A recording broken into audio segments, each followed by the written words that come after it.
அவசரத்துக்கு நம்பரை தேடுனா கிடைக்கவே கிடைக்காது. கண்ணு வேற தெரிய மாட்டேங்குது. இது தெரிஞ்சுன்னா இவர் வேற ரொம்ப இலக்காரமா பேசுவாரு.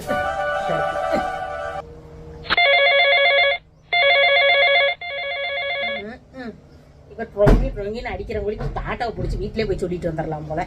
சொல்லாமே நம்மளால இருக்க முடியல, தலை வெடிச்சிரும் போல. ஹலோண்ணா, இந்த பாரு, நான் பேசுறத மட்டும் நீ காதுல வாங்கிக்க. என் தம்பி வீட்டுல இருக்கானா, வீட்டுல இருந்தா போன் எடுத்துக்கிட்டு காட்ட பக்கத்து வந்துரு. ஆமா சொல்லிவிட்டேன். நீ பாடு ஊ போட்டுக்கிட்டே இருக்கிறாரு. யாரு எவடன்னு கேட்டுப்பிடியா? ஆமா, நேற்று குடிச்சுக்கிட்டு ரோட்ல விழுந்து கிடந்தா. நம்ம என் ஃப்ரெண்டு போன் போட்டு என்கிட்ட கத்துன்றேன். என்னடி இப்படி இருக்கிற, என்ன நீ குடும்பம் நடத்துற? நீ இருக்கிற இருப்புக்கும், உன் அழகுக்கும், உன் படிப்புக்கும், உன் அந்தஸ்துக்கும் நீ யாரையோ கல்யாணம் பண்ணி எப்படியோ ராணி மாதிரி வாழ வேண்டியதா? இந்த குடியார பயலுக்கு வாக்கப்பட்டுக்கிட்டு சீரழிச்சு சின்னவனமா ஆகிக்கிட்டு இருக்க. உன் வாழ்க்கையை நீனே கெடுத்துக்கிட்டேன். என் தம்பிதேன், என் கூட பிறந்தவன் தான். அவனை பத்தி நான் குறை சொல்றேன்னு நினைச்சுக்காத. இந்த குடிகாரனுக்கு சொந்தத்துக்குள்ள ஒருத்த பொண்ணு கொடுக்க மாட்டேன்ட்டாங்க. நீ நான் லவ் பண்றேன் பேர்ல